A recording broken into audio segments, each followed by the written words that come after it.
Allie, producer, shared a email with us, and I thought that I would share this with all of you.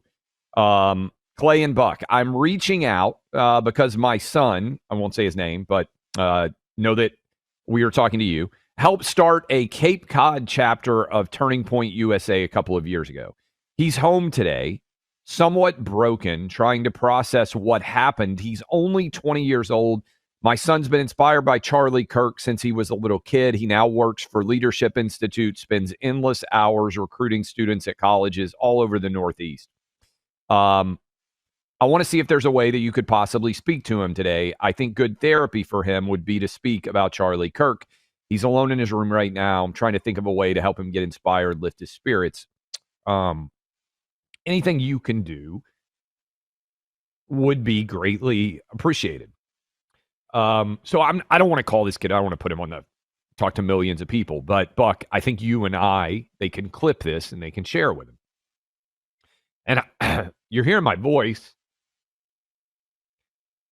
because I think there's so many young kids out there, so many young boys that are lost.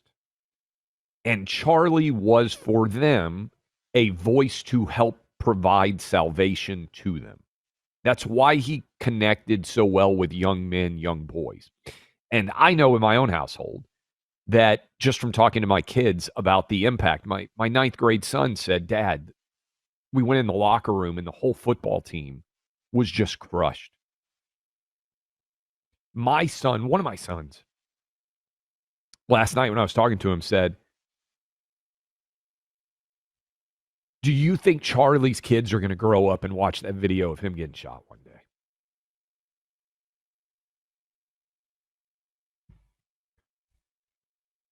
What do you say to that? And so what I would say, what I told them, and what I would tell that kid is,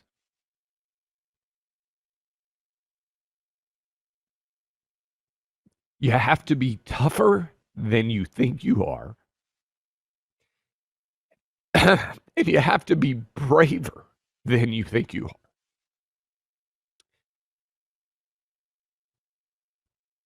And you are both.